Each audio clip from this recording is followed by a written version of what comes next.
يا أشعرية يا أسافلة الورى، يا صم يا بكم بلا آذان. كل من عليها فان ويبقى وجه ربك ذو الجلال والإكرام.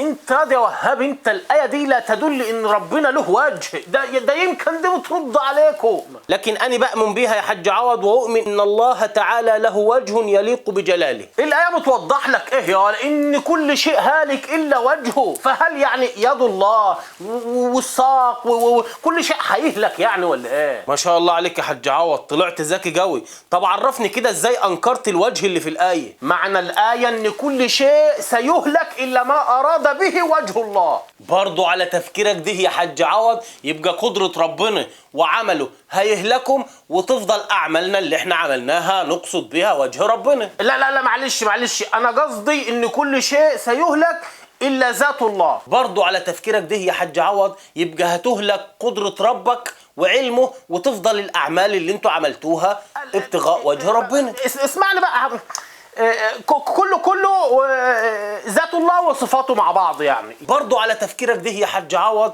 يبقى هتهلك اعمال العباد وصحف الملائكه واللوح المحفوظ ونبوه الانبياء كمان. بقول لك ايه دي، انت وهاب مجسم، لو كان فيك خير كان جاوبت على سؤالي الاولاني اصلا.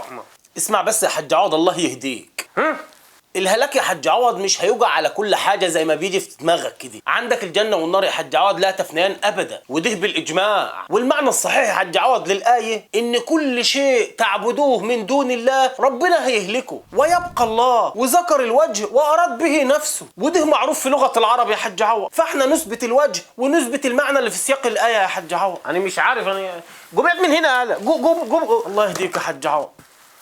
أنا مش عارف الأشعرية عملوا فيه إيه. البحبحاني ابني وداني البحبحاني. أعزائي المشاهدين متابعين قناة البحبحاني في كل مكان، أحييكم بتحية الإسلام، السلام عليكم ورحمة الله وبركاته. أعزائي المشاهدين، واحد يسألني ويقول لي ياد يا بحبح، قول ياد يا بحبح. نعم يا محترم. هي إيه علاقة المقدمة بتاع الحاج عوض اللي تخص الأشعرية في الفيديو اللي هنشوفه كمان شوية للطريقة الدرقوية؟ هما مش دول صوفية ودول أشعرية؟ أقول لك يا محترم، في واحد شيخ معروف أشعري صوفي ينتمي للطريقة الهبرية المتفرعة من الطريقة الدرقوية، وكتب لي تعليق على فيديو قبل ما يبلغ عنه، فحب الحاج عوض يمس عليه. بس الطريقه الدرقويه دي بقى احد الطرق المتفرعه من الطريقه الشاذليه. اول ظهورها كانت في المغرب الاقصى، واول واحد دعا الى هذا المذهب الدرقاوي هو واحد من احد افراد عائله العمرانيين، دول اللي استوطنوا في غرب مدينه فاس في المغرب. بيقولوا عنه الشريف ادريس، وهو اسمه الحقيقي علي بن عبد الرحمن الفاسي، وكان بيدعو الناس ان هم يرجعوا الى الشاذليه الاصليه بعد تفرع اكتر من زاويه عن الطريقه الشاذليه. يعني كأن الناس انحرفت عن الاسلام وهو بيردهم للاسلام، لا هم انحرفوا عن الطريقه الشاذليه فبيردهم للطريقه الشاذليه. وده هو المؤسس الرئيسي للطريقه الدرقويه. بيقول لك بقى قبل موته نقل التعاليم الروحانيه لتلميذه محمد العربي الدرقاوي اللي نقل الطريقه للجزائر، واتفرعت بعد منها الطريقه الهبريه، وبدل ما كان اسمها الدرقويه الشاذليه بقى اسمها الهبريه الدرقويه الشاذليه. واحد ما عجبوش النظام وقال لك ياد يا مريد انا اعمل طريقه تانية واسميها الدرقويه الهبريه، على اساس ان الهبريه هي الاصل والدرقويه ماخوذه منها. ولحد النهارده ناس تقول لك ان الهبريه هي الاصل والدرقويه هي الفرع، وناس تانية تقول لك الدرقويه هي الاصل والهبريه هي الفرع، وكلهم من الصوفيه ومسميات ما انزل الله بها من سلطان. قال تعالى هو سماكم المسلمين، ليه اسمي نفسي صوفيين وهبريين ودرقويين وبحبحانيين؟ ما هي حاجه سهله انك تخلع نفسك من اي طريقه وتعمل لنفسك طريقه باسمك. كل اللي هتحتاجه هي طبله وشويه رقاصين حوالين منك، وتعمل لك زاويه في مكان فاضي زي ده كده، والعمليه هتظبط معاك. عارف ان في واحد بوش مربع هيجي يقول لك اهو احسن من الدواعش، دول بيرقصوا في حالهم ما لهمش دعوه بحد. هقول لك يا ابو وش مربع، انت عملت زي اللي بيشرب بانجو وبيقول لك انا احسن من اللي بيشرب حشيش. انتوا الاثنين لا مؤاخذه شمال. هو انت يا اما تكون مبتدع ضال يا اما منحرف عن العقيده، ما عندكش دين وسطي ابدا، ما عندكش دين اعتدال هو الاتباع فقط. طب هو ايه اعتقاد الطريقه الشاذليه؟ اعتقاد الطريقه الشاذليه من اخطر اعتقاداتهم هو الاعتقاد بوحده الوجود، الوجود، وده اللي بيعتقد بيه أغلبية الصوفية. عشان كده نقلوا الشاذلية عن شيخهم بقوله: من أطاع الله بكل شيء بهجرانه لكل شيء أطاعه الله في كل شيء بأن يتجلى له في كل شيء. يعني لما تلاقي واحد كده بيسجد لحاجة أيا كانت، حتى لو المعزة بتاعته، عنده اعتقاد أن ربنا بيتجلى في هذه المعزة، حاشا لله. ده غير تأويل آيات القرآن الكريم تأويل باطني، فتصرف الآيات على غير الظاهر وغير المراد بها تماما. ده غير الغلو في الشاذلي وشيوخهم التانيين. يعني ده حتى في منهم وصلوه لمرحلة الربوبية. ولو مش مصدقني ينزل بص في التعليقات، أكيد هتلاقي حد منهم تحت بيقدس ويبدع. أنا بقول خلونا نبدأ. تعالوا نشوف تنطيط الدرقوية الهبرية أو الهبرية الدرقوية الشاذلية البطيخية الصوفية. خلونا نبدأ. بص بقى محترم، مش هتختلف كتير عن أي طريقة صوفية. الرقص دينهم، بس دي في حاجة غريبة. يعني في حد بيصوت،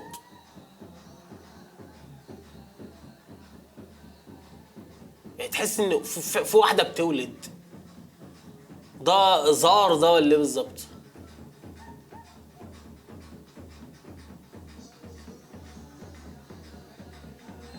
عمك الحاج بيلعب بركبه.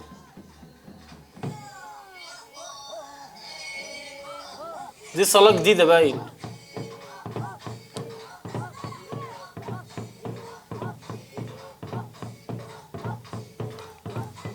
دي في السماعة اهي.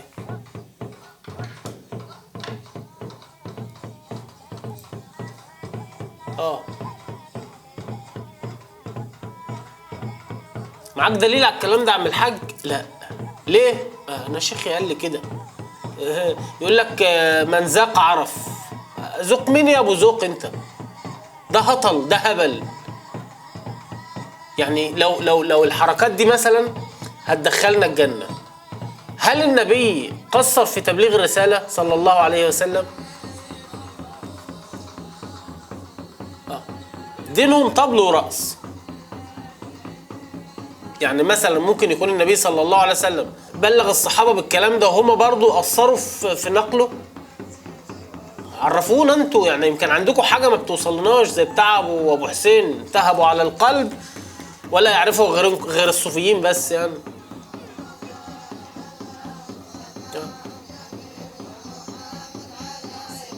الاسم بنذكر ربنا، هو انت بتحرم اتفضل يعني.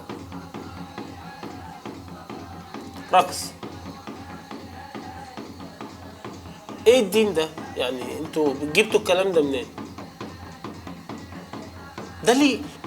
والله لو جبت لي دليل ملموس، دليل صحيح عن النبي صلى الله عليه وسلم، لا ارقص كل يوم زي كده وهشتري طبلة زي دي كده وهلم اولادي بقى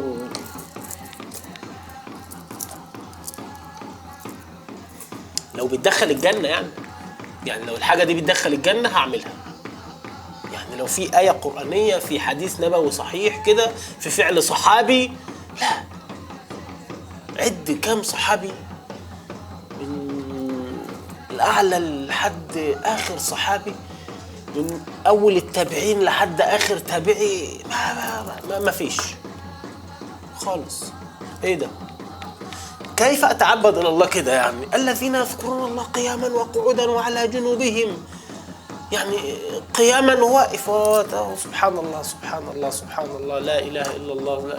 وانا نايم سبحان الله. يعني في عقل، في مخ، في اتباع، مفيش ابتداع. ايه ده؟ اي دليل؟ خليني انهبلت مره، خليني عبيط وانهبلت مره وقمت مثلا ذكرت ربنا كده، يعني ما مش عارف، يعني ما فيش دليل بقى. ما انا يعني خليني انهطلت عملتها مره خلاص، ما حدش عملها، ما فيش دليل عليها. اعملها ليه انا؟ اعملها ليه؟ عملتها والله لو فيها خير ممكن ربنا يغفر لي بقى. ما فيهاش خير خلاص مش هعملها بقى. ما فيش. النبي صلى الله عليه وسلم ما عملهاش، اعملها ليه انا؟ ليه؟ اي تقرب؟ يعني انتوا عرفتوا حاجه النبي صلى الله عليه وسلم ما عرفهاش؟ يعني في حد بيصوت، في واحده بتولد،